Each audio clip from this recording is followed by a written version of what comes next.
I'm so glad to see all of you here. I know some of you guys have come in as far as Nepal. We have people coming in from Norway today. We have people coming from Poland. We have people coming from Brazil.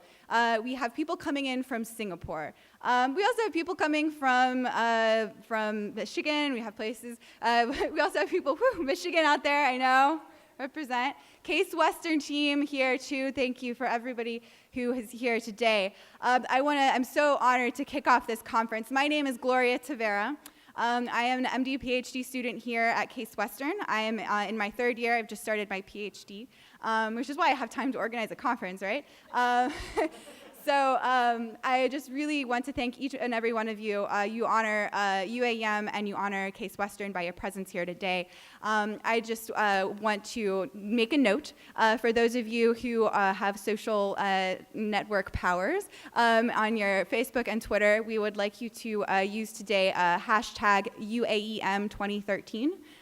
Please tweet and please post on Facebook. In addition, we're also very honored to have the inaugural live streaming UAM conference. We've never had live streaming before, so I want to give. I just want to go ahead and give a round of applause to Victor and Paul back there. They're doing all of this for free. Yes. So, if you have any friends here today who you think should be seeing some of the most groundbreaking access to medicines work by students, send them to the live stream. They can hear what's going on. So without further ado, I want to highlight that you honor Case Western by being here today with your presence, and it's reflected by the fact that for the first time ever, UAEM conference is being opened by the dean of our host institution this year. Dean Pamela Davis is MD PhD, very distinguished dean of the medical school here at Case Western. Without further ado, I'd like to introduce you to Dean Pamela Davis.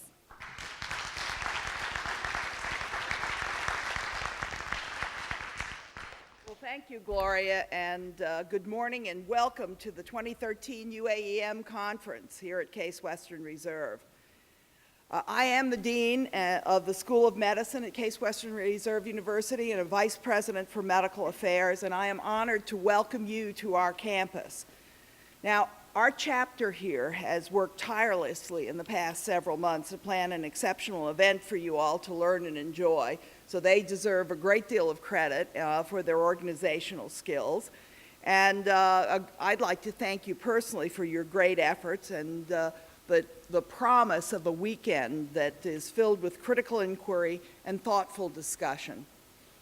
Our director of our Center for Global Health and Disease, Jim Kazura, sends his greetings as well and his well wishes for a successful conference.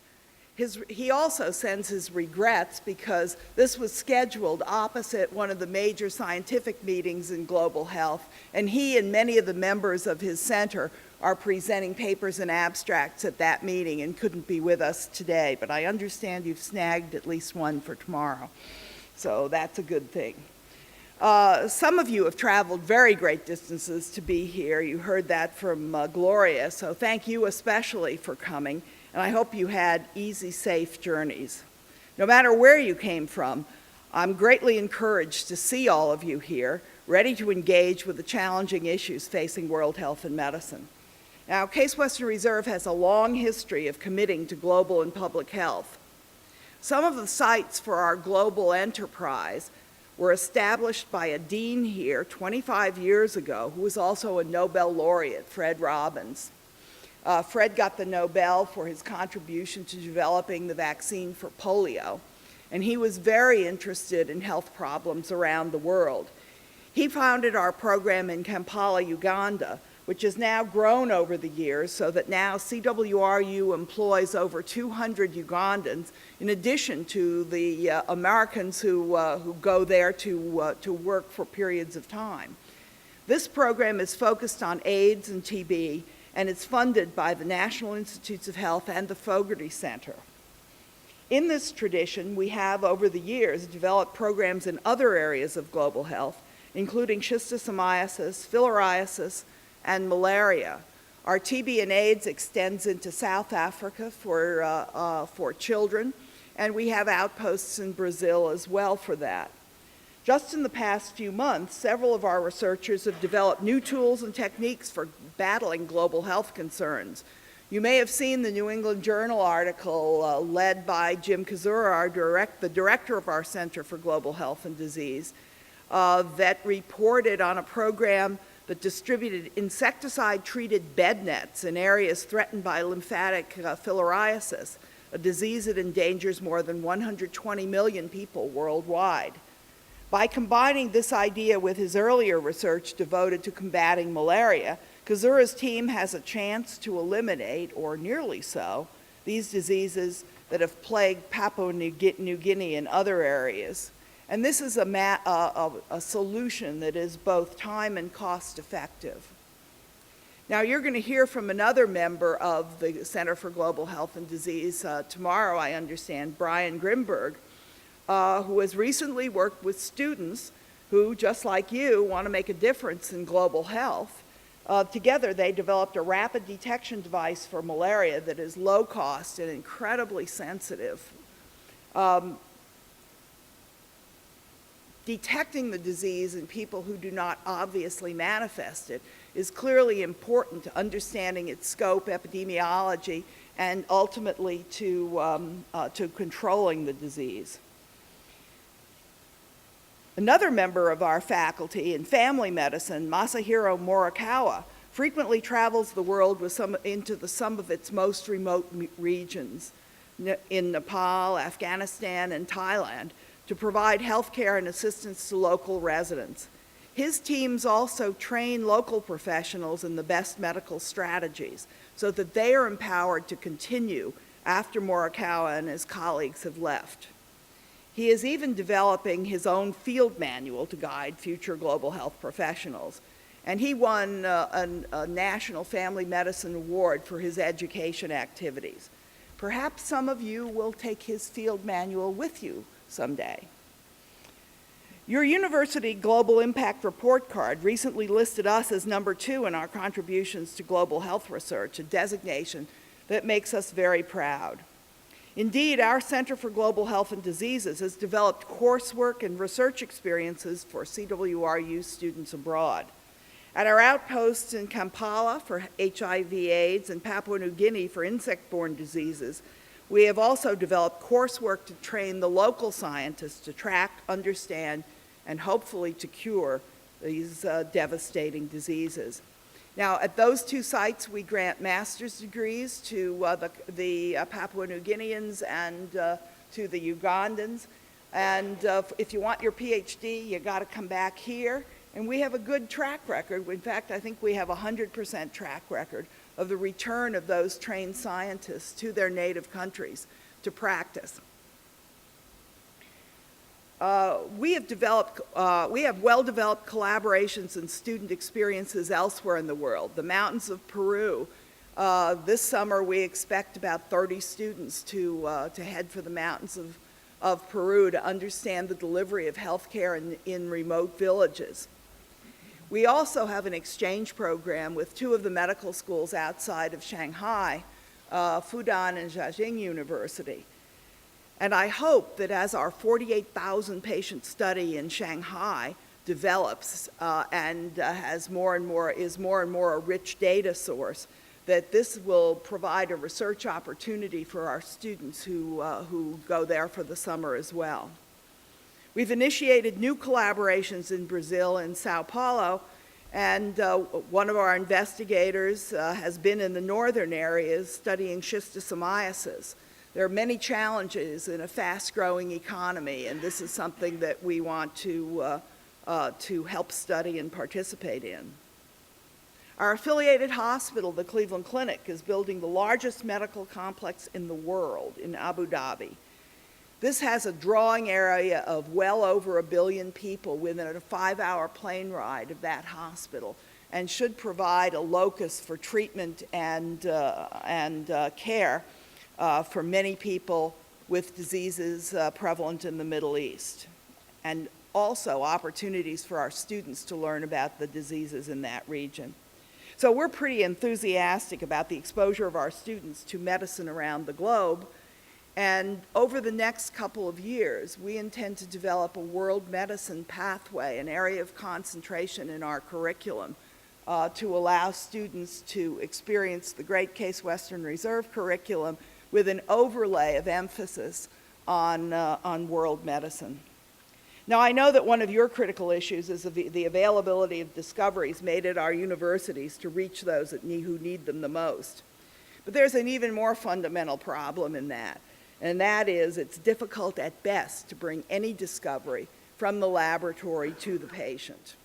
The investment required in the process through the safety testing in animals and humans, demonstration of efficacy and effectiveness is staggering. It's estimated at about $1 billion for a new chemical entity to come forward and become an FDA-approved drug.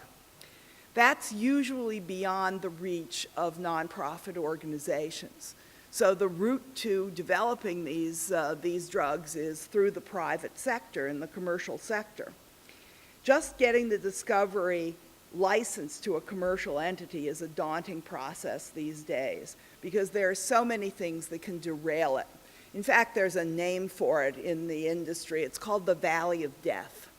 And the Valley of Death exists between the fundamental discovery and the ability to actually make it into a useful drug. That Valley of Death has not been getting better over the last few years because of the economic issues in the pharmaceutical industry. It's been getting worse. Indeed, the licensors demand that the most risky studies, those which could derail the progress of a drug to market, already be done by the time that they are ready to license the drug, and those studies are costly. So that is falling to the nonprofits to figure out how to do that. Over the last 2 years, the School of Medicine has developed a program to work with our investigators to get our technologies out of the laboratory and make them attractive for licensing. Without this licensing, our discoveries will never see the light of day or the patients that we really want to help. These preliminary steps are critical to bringing our discoveries to people. So once we get that system working well, then we need to confront the issues of how the licensing agreements can be constructed so that the people who need them the most will benefit. Now, as students, you have a unique responsibility to both educate yourselves and simultaneously to engage with the outside world. In your own activities, you learn how to apply your talents and your ethical values to the issues that matter most for you. Many of you are concerned, and then why you're here, with global health and medicine. In focusing your attention and energy on the problem, you can add to the dialogue and the solutions to vexing problems in world medicine. Some of these problems are really being ignored or avoided by others and those of us in the generation with a little bit of gray hair. So it's appropriate for you to shed light on the discussion and to raise your voices, and that's what this conference is about. You should feel proud to be an active part of an organization dedicated to spreading equitable health and treatment to all people, and especially to the underserved and struggling populations. I think you'll find sympathetic and sophisticated ears among the global health researchers here at CWRU and beyond. By bringing attention to the challenges of modern medicine, drug development, distribution, and other related concerns, you can make definitive changes to the current system and encourage all of the research universities to invest in a broader application of medical innovation. I hope that over the course of this weekend, you have plenty of opportunities to both listen and learn. There are prestigious speakers coming to share their ideas with you, like your keynote speaker, Sophie Delaunay, whose work as Executive Director of Doctors Without Borders, otherwise known as MSF, Médecins Sans Frontières, has impacted, yeah, somebody's going to do better than that for me, has impacted the growth and health of millions of people around the world. In addition, I want to encourage you to take the time to get to know your fellow attendees. One of the principles on which the School of Medicine is built in the modern era is collaboration. We have worked very hard in the School of Medicine to develop cohesive, collaborative relationships around the city with the major medical institutions and our public health agencies. And we're also extending those relationships around the state and around the world. I believe there is no excuse for not collaborating in research and education these days. We recognize, as you should, that modern medicine is dependent upon collaboration, idea sharing, and the ability to bring a lot of minds to bear on complex problems. That's why I think a conference like this is so very important, and students such as you are vital to the continued advancement of modern medicine and health. The contacts that you make at conferences like this may be parlayed into important programs as you advance in your education and your own work, and I encourage you to take advantage of that. I'm hoping this conference highlights excellent ideas for you to take back to your own chapters, but there also may be opportunities for partnerships and collaborations between those chapters, and I'd encourage you to explore them. Look for every opportunity to connect with your peers and to push your ideas in positive directions. You are the future of global health and the future of medicine. Your goals and dreams will drive a new generation of leaders in business, medicine, and politics, and I'm glad to witness your passion and to watch as you work together to achieve incredible accomplishments. Once again, let me welcome you to the campus and thank you for coming. Have a wonderful weekend.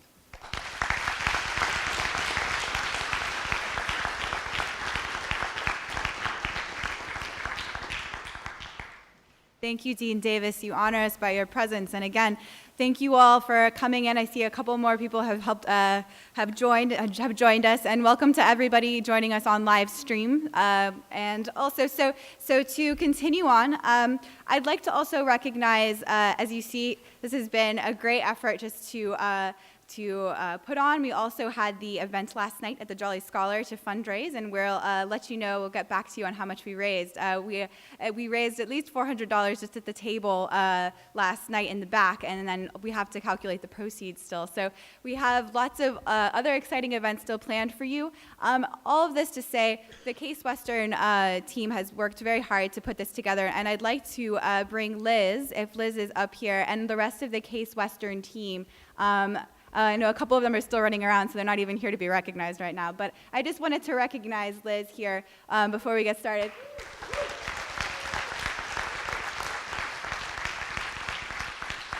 And I also wanted you to see her face, because if you have any questions about housing or transport, she is here for you. I am also here for you. But just so you know, Liz has worked tirelessly, as well as her husband, Rob. They have several children, and they're using their minivan to drive food and people around this weekend, and we can't thank them enough. So again, thank you, and please let us know if you have any questions throughout the conference. So thanks. Great. Oh. Thanks.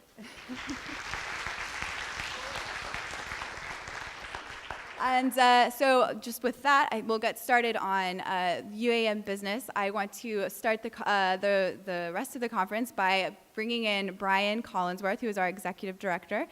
He's going to kick off the official UAEM conference here with a message to you, and then we'll also hear from Rachel Kiddell-Monroe. So without any further ado, Brian Collinsworth.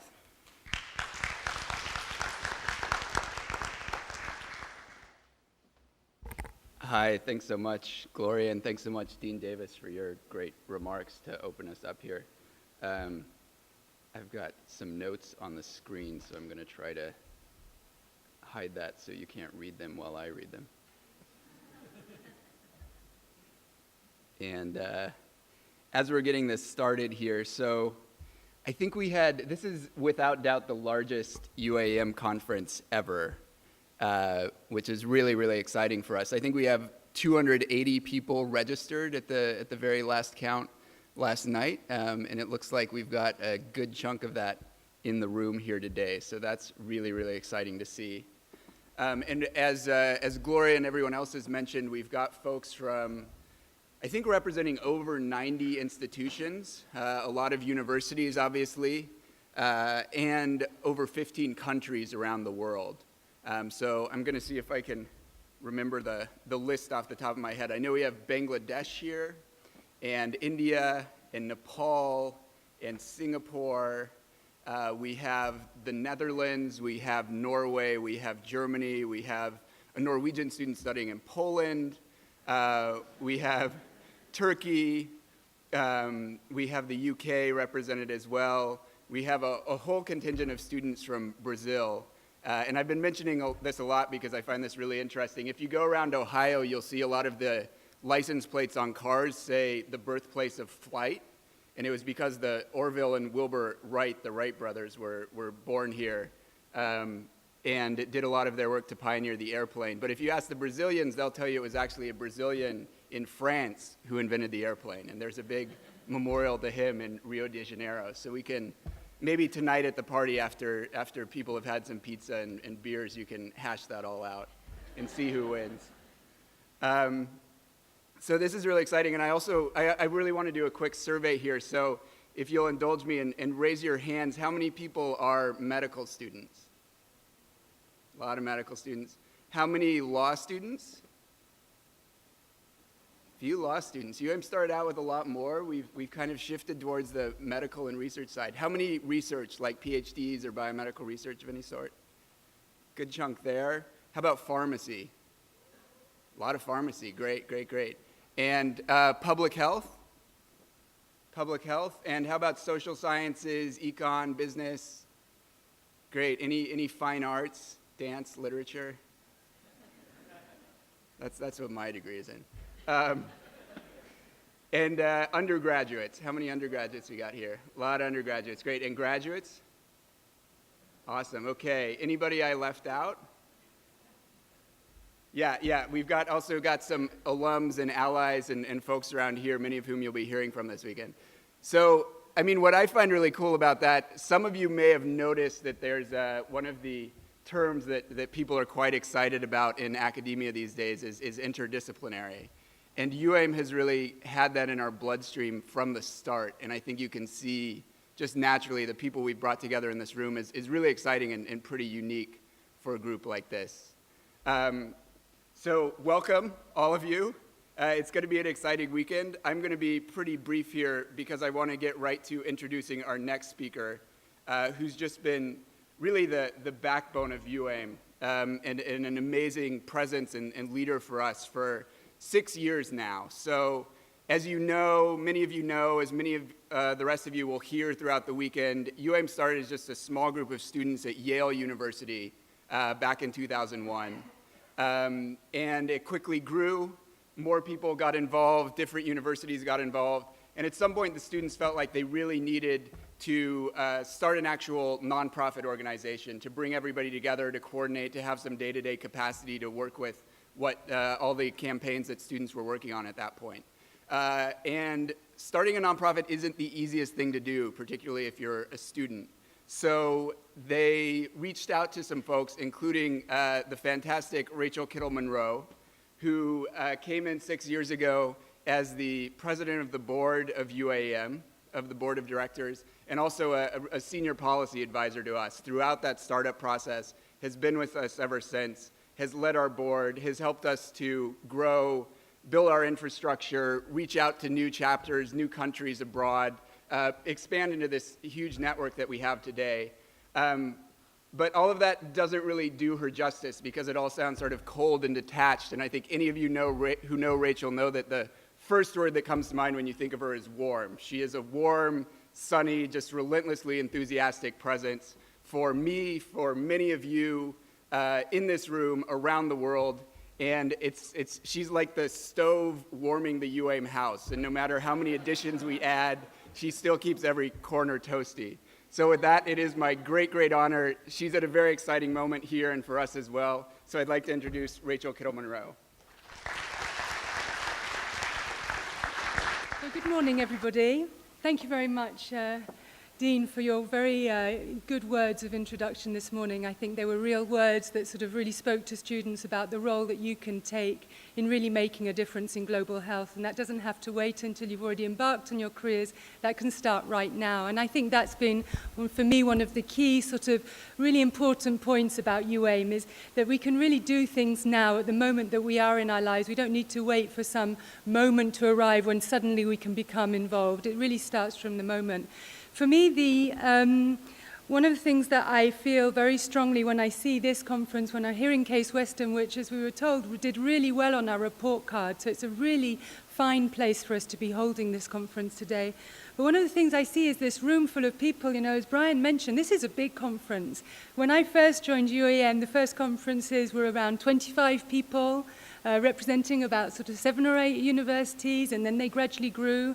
There was a very big conference in Harvard in 2007, and then ever since then it's basically been growing and growing and growing. And so it's exciting to see, and what's even more is that when we first started these conferences, they were very much the US and Canada, but now what we see is that these conferences have gone international.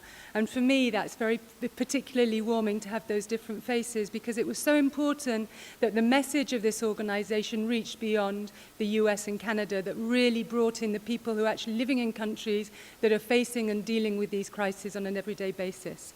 So I just want to back up a little bit because I wanted to actually start, because I got too excited to get straight into it. I wanted to first of all thank the people here at Case Western who've organized this conference. And, you know, Gloria Tavera and Liz Dixon, they have done such an incredible job along with the Case Western team.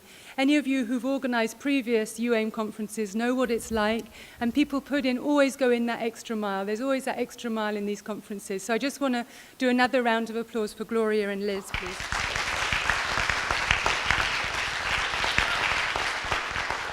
We've got a great agenda this weekend. It's a very ambitious agenda, and we hope that there's something that's going to be for everyone in it. And I'm very pleased that we've got some of our allies from the different organizations that we work with that have really become also part of the UAEM family, from MSF to Public Citizen to KEI, and also our funders who are here as well with us, who are also part of our family, from the Pearls Foundation, from the Open Society Foundation, from the Doris Duke Charitable Foundation. You know, the family goes beyond just all of us, and I think it's really great that every year these people show their commitment to our organization and attend our conferences and support our thinking and development about what we want to do. Before I get into I want to tell a story this morning. It's going to be a storytelling morning, because I think that's a nice way to start the day. But before I do that, I do want to remember the context of what's going on in the world as we're sitting here today. I just want to spend a moment to remember and to think about the people who are suffering in the Philippines. We just had this awful typhoon that swept through the country, causing absolute devastation on a scale that, thank goodness, we don't see very often. There are 11 million people are displaced. They're without shelter, without food, without water. The aid is getting there as quickly as it can, but it's incredibly complex and incredibly difficult. You know, Sophie and Judith and I, we're all working with Médecins Sans Frontières, and the teams are on the ground, but the challenges are absolutely enormous. So I just want to put the context of what we're doing into that, and to kind of say, you know, when you look at global health, you see that we're a big jigsaw of different actors. There's no just one actor who's doing it all. You go from your aid and your emergency assistance on the ground, but then you have to go all the way through to how is that reflecting and making changes inside policy. So when you think about UAEM and the work that we're doing here, you need to see it in that global context of global health, and all those different actors together bring about change that really benefits people on the ground. I said that I wanted to tell you a story, so I am going to tell you a story this morning, and the story is 2 stories actually entwined together, and Brian sort of hinted at it, and I really want to talk about my story and the UAM story and how those 2 stories have mixed up. So why did I come to UAM? You know, I was a field worker with Médecins Sans Frontières for many years, from early 90s actually. And then I'd been working in the Access to Medicines campaign, and I developed this huge passion about access to medicines. And when I think about why that passion came about, the passion came from very early in my time with MSF. I was working in Rwanda just after the genocide. We were running a hospital. It was a French hospital that the military had been running during the genocide, and we took it over as MSF.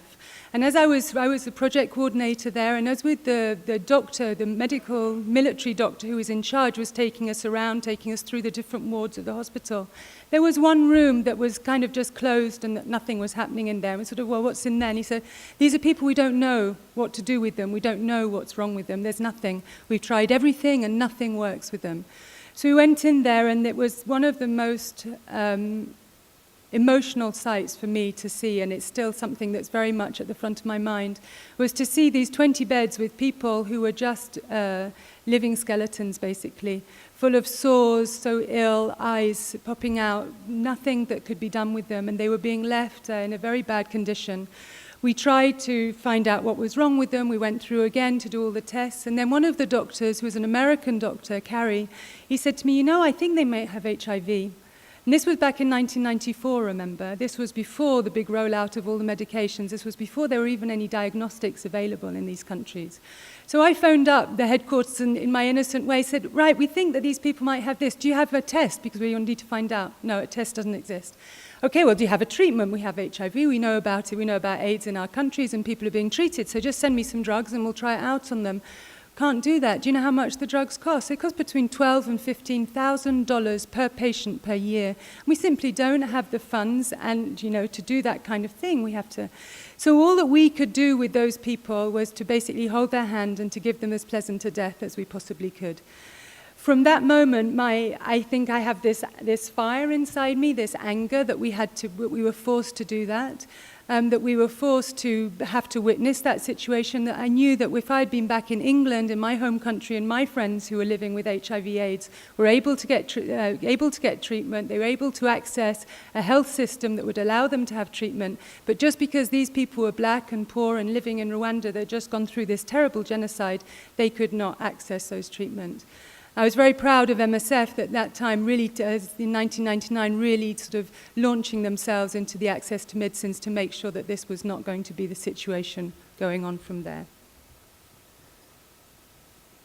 So that's why I care about access to medicines.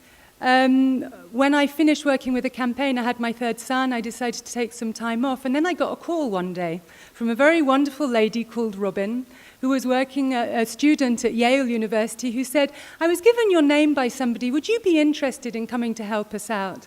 And she was so charming, and she was so committed and so passionate. I recognized a passion in her. And I said, okay, well, let's talk about it.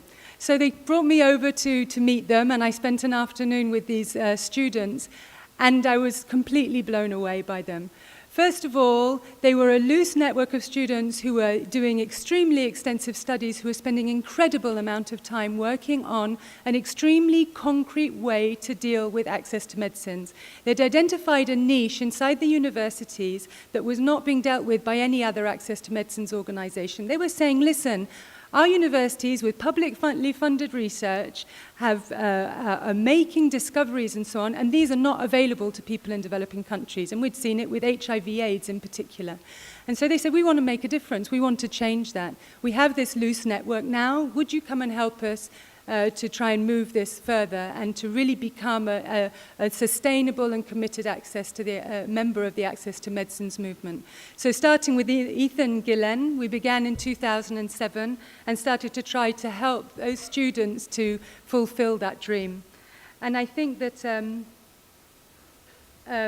one of the other amazing things that they'd managed to do was that they'd managed to gather together this advisory board. And I don't know if you're all aware of our advisory board, but we've got 5 people on that advisory board who've been an incredible support and encouragement for our organization. Anthony So is one of them, Professor Anthony So, who comes from Duke University, who's been an incredible leader in global health and research from his side. I don't know if Anthony's in the room, but yes, hi, Anthony's up there in the back, and I'm so, Anthony always is coming to our conferences, supporting students, doing the most incredible work, and has been such a thought leader for us in UAEM, so we're so happy to have him.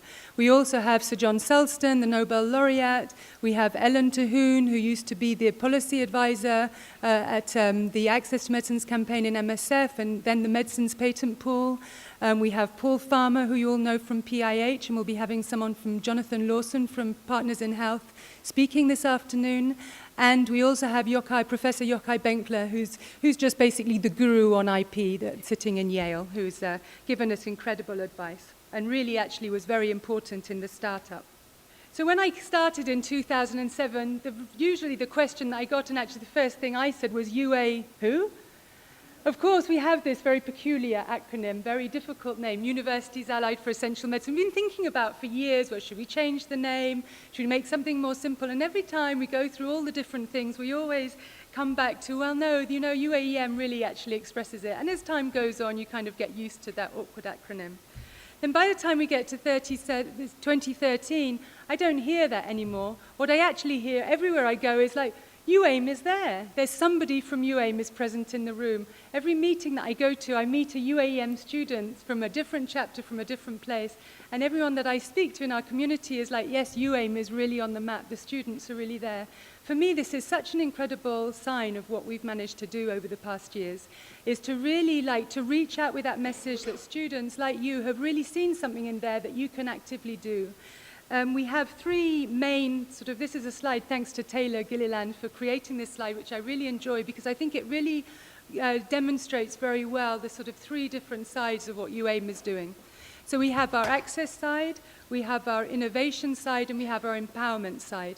So the access side is really like the classic of UAEM that when those students that I first met were talking about was the equitable access licensing. How do we get universities to implement a licensing structure that will make sure that when they produce something, it just doesn't get taken up by a pharmaceutical company to make huge profits, but actually is available to people affordably in different countries.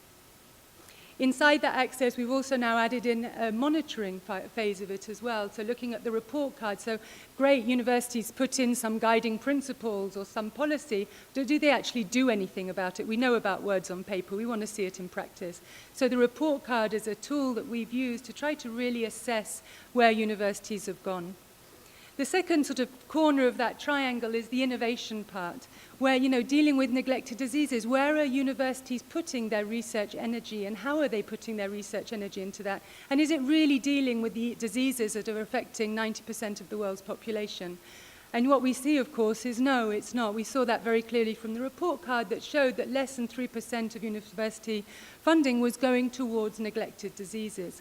So this is something that we really need to work on and develop that side. And so we've really been developing this innovation side of it from various different angles.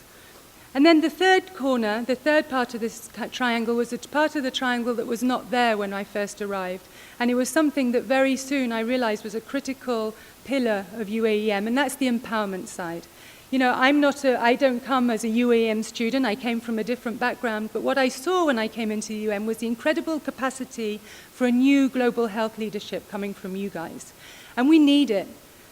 As I've grown older, I've seen my community grow older with me, the little grey hairs coming out, we're all starting to get them. We need these new voices to come into global health, to come in and say, talk about what kind of issues should be done, what needs to be changed, what needs to be addressed, and refresh and invigorate that debate. So your voices are it's not just nice to have young faces around, it's actually a critical voice, and I really want to stress that's an important voice. You need to express that voice. It's not about that there's different levels. This is a collaborative effort that we have to do, and it takes people from all different walks of life, all different stages of their careers and lives to come in and really commit and to bring that passion and that energy to really make a difference. So that empowerment side for me has been really key. So, starting from 5 or 6 or 7 universities back in 2007, this is only a small part of the list of universities that we have now. This list is already, I think, a year or two old, but I just wanted to put it up because I thought it gave you an idea of really the kind of geographical spread that's being reached. Some of the qualities I've seen in this growth of UAEM, and I think that's one of the things that I want to talk about because there's some really important qualities about this organization. What is it about it that really drives us, that really makes us feel that we want to be part of it? One of it is this idea of intellectual activists. And, I put these two terms together. They're usually terms that don't necessarily sit together very well, but I see it very much in the access to medicines community because the issues around access to medicines are actually extremely complicated. There's a lot of intellectual thought, and I do hope you get a few more lawyers coming back into your ranks, and I would encourage you to get some lawyers because some of these concepts are difficult. We need to think about them, and really the root of that global access license and what those kids at Yale did was that they really went down deep, deep, deep into intellectual property to find the way to create that argument and to create that global access license. And it's a really quite an incredible framework that they came up with. But then we realized just being at the intellectuals, just sitting at the table with the policymakers is not enough. We also have to use our power as students, our energy as students, the fact that we're part of the university community and that that university community wouldn't exist without the students. We have to use that power so that putting on your boots and actually saying, you know, at a certain moment, I'm going to stand out there and I'm going to say what I think. We've had some amazing activism moments inside UAM. There's a few that really stick in my mind. One of them was, you know, when we were talking about the global access license, and Harvard seemed to be very concerned about allowing it for the BRIC countries, so the Brazil, Russia, India, China countries. So they launched this great campaign where they built a wall of bricks, and then they knocked down the bricks right outside the provost office. So these kind of things, they really, you know, had an impact. And I think that seeing that inside-outside track has been very important. So I like to think of UAEM as these intellectual activists. I keep clicking on the wrong arrow. This idea of the new leadership, which I've already talked about, innovation. You know, it's a word that everyone's bandying around these days, innovation. And, you know, we have to be careful that this word keeps its special nature of it. Inside UAEM, it's so innovative. And you're in learning communities, you're in learning environments, some of the most amazing learning environments that we have in the world today. And you're constantly exposed to new ideas, new ways of thinking, being challenged about old models and old paradigms and trying to find new ways. Take that. We need that. We need that to make a difference in global health. So keep being innovative. And I think UAEM has been a real source of innovation, from the global access license to the report card and all the things in between. And I think challenging the status quo. You know, it was really that this whole thing started because a couple of students were willing to challenge their university administration and to challenge the status quo of how medicines were being licensed. And how discoveries were being licensed out of universities. You know, imagine in 2001, that was a really, now it seems kind of normal, right? It seems kind of normal that we're doing this. It was not normal in 2001. It was absolutely going against the grain. It was extremely difficult. Administrators didn't want to talk to these guys, kick them out of their office. You know, I mean, it was really, really difficult. And there was a moment where it all turned and then suddenly the doors opened. And that was really a very key moment. So challenging the status quo, not just accepting things how they are, but challenging it is a really important issue. Just wanted to give a few reflections for going ahead, moving forward with UAEM. Really, what I've been started by talking about was the people that had affected me, and I think we always have to keep people at the center of what we're doing. This is at the heart of the work, and not to get caught up in structures and theories, but really always to remember that this is about people's lives. People are really actually suffering today because of these things. It's not a theoretical thing, it's a real thing. Passion. That's probably my warm fire heating up UAEM, is I'm very passionate about these things, and most people that I know who've been working in humanitarian aid and have witnessed things that they've witnessed, you cannot help but be passionate, and that passion comes from a very deep seat of anger at the injustices that there are in the world. And I really encourage all of you as much as you can to actually get out and see and experience and be hand in hand with people around the world, and I'm sure that many of you are going to have the opportunity to do that. I think humility is a really big, important factor in this. As I've gone through, you know, the past couple of decades in this kind of work, one of the things that I'm always struck at is that some of the most important leaders that we have in global health are some of the most humble leaders that we have in global health. I think of someone like Stephen Lewis, who spoke at our conference a couple of years ago. This is a guy who has just done so much, you know, and you sit and you have a coffee with him. He says, you know, I don't actually know anything. I just talk a lot, and I seem to be good at talking, but I'm not very good at any of this stuff. And you're like, oh, come on, man. You know, yeah. And so, but this humility, it drives him also. It drives people. And I think that UAEM, we need to keep that humility, and we have it. It's sort of ingrained, I think, in a lot of UAEMers, and I really encourage you to keep that. But at the same time as you keep that humility, you also need to show your commitment and show your concerns about things, but there are very sort of nice ways to do that.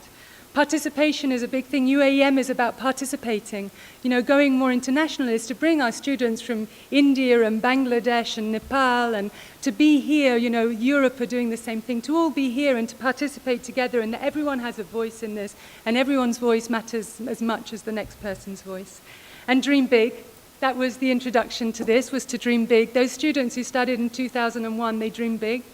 We are at a different place now, but we still need to dream big. We need to believe that we can make changes, we can make changes, and we should really go on and do that.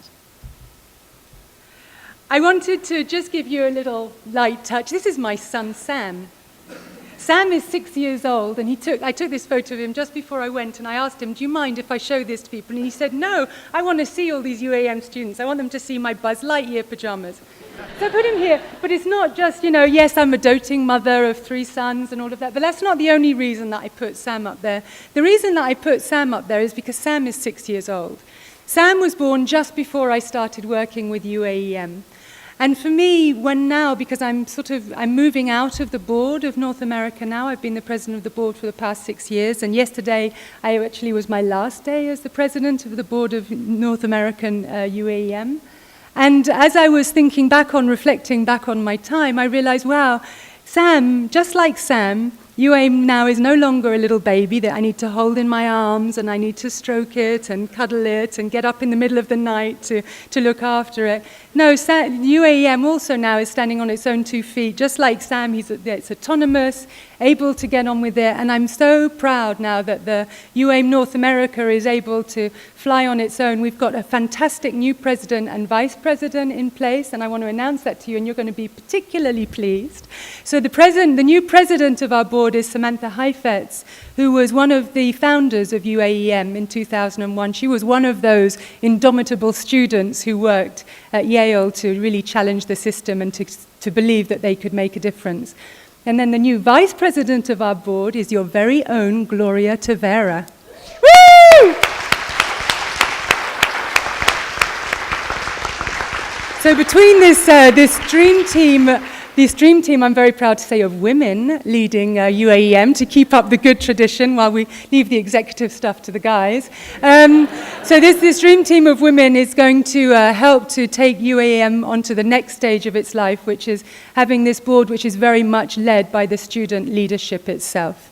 My role was really to come in and to help that to happen. Now they're ready to do it, and they're going to go on and do that with amazing style and go on and find new energy and new exciting frontiers to challenge. We had our first board meeting yesterday with this new leadership in place, and I'm extremely excited about that moving forward.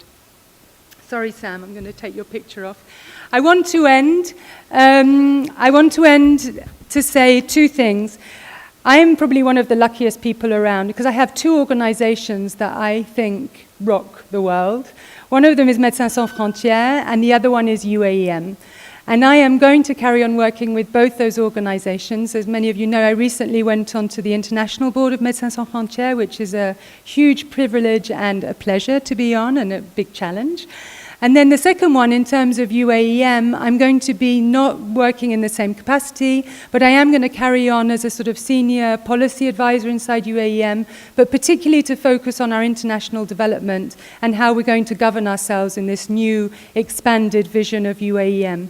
So it's just a goodbye from the North American board, but not a goodbye from UAEM. So thank you very much for your time, and I really wish you a most fantastic, wonderful conference and look forward to talking to many of you. Thank you.